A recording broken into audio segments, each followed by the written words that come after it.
Hi, good morning. I'm Akhil.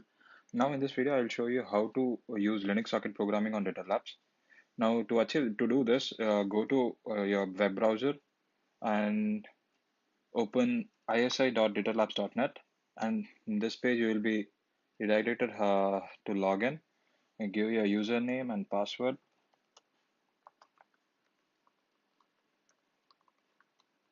and click on login. Once you are in, you can see experimentation tab over here and click on begin my experiment. Uh, in this uh, in this in this page, you have to select the kind of project and the name of the project you're gonna do here. Select project. By default, it is EE542, and the group is also a default group. Give the name as any name you wanna give to this lab.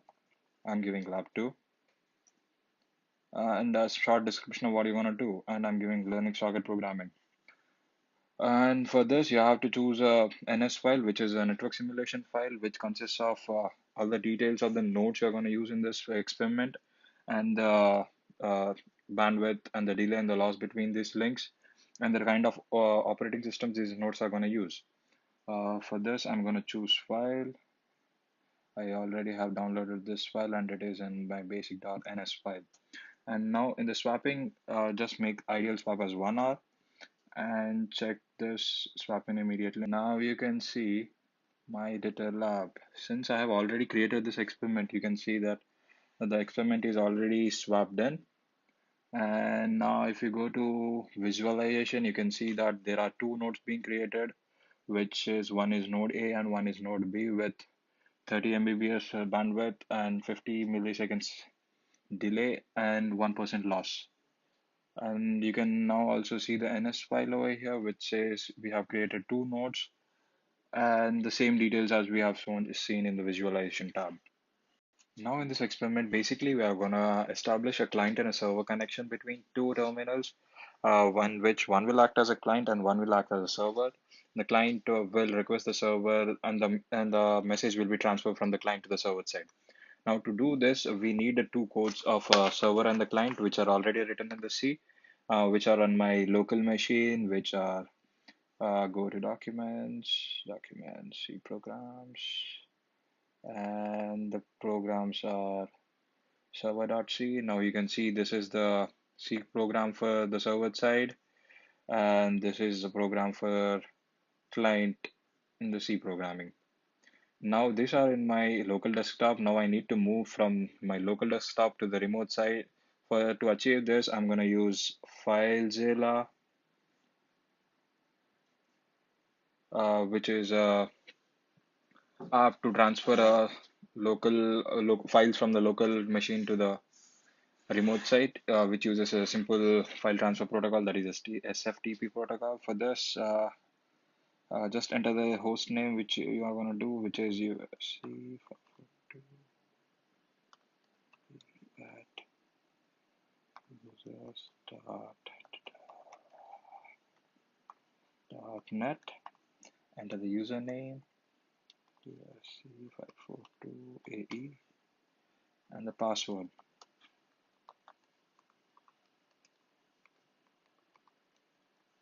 and the TCP port number, and just quick connect. Yeah, okay. You can see that this side is your local site and this is the remote side, which is the Deter lab side. And now you can see that all these files which are already present in the remote side, and these are the files which are there in your local side. Just drag and drop the files of which are from your local side to the remote side. And we need to use server just like this, and client file, which is over here. Just add and drop it over there. Okay, now the transfer has been done. To check it, now we have to use a terminal, open a terminal window. Now we have to first go into the Deter Labs by using SSH. That is C542AE at users.deterlab.net. This will ask for the password of the Deter Lab account you have, and you're in. You can see over here that you are in USC 542AE at users, and you can see What are the files are present? Now we can see that we have a client, client.c and server.server.c file, which we transfer using FileZilla from the main local site. Now, to execute this experiment, we need two terminals because one should act as a client and one should act as a server. And so I'm using a new terminal window, and it's the same as this. I'm going to use SSH command, SSH C542AE .net and enter the password.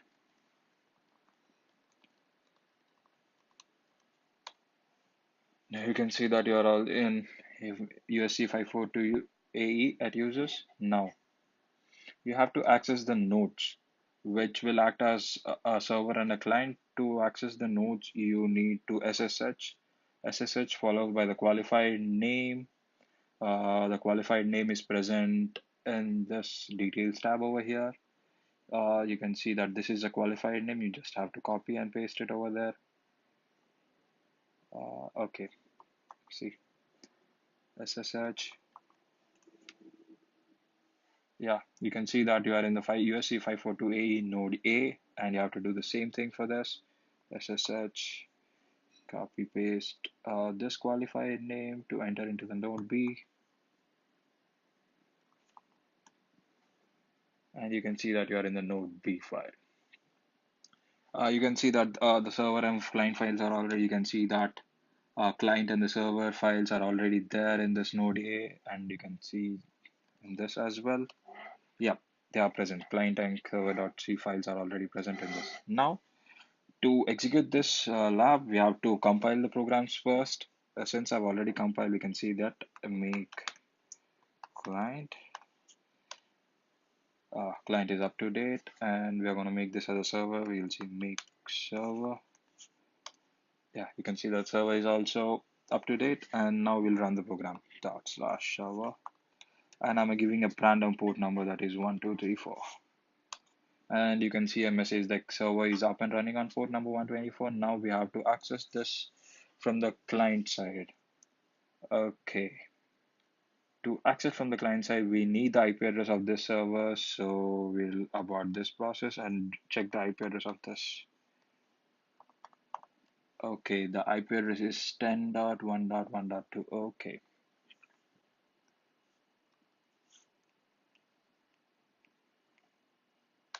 Okay.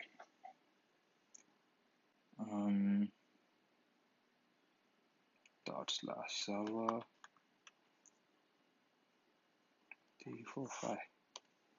Yeah, the port is running on this number, and now we are supposed to access the server using this /client and the port number and the IP address of the server side, which is 10.1.1.2 followed by the port number, which is 2345.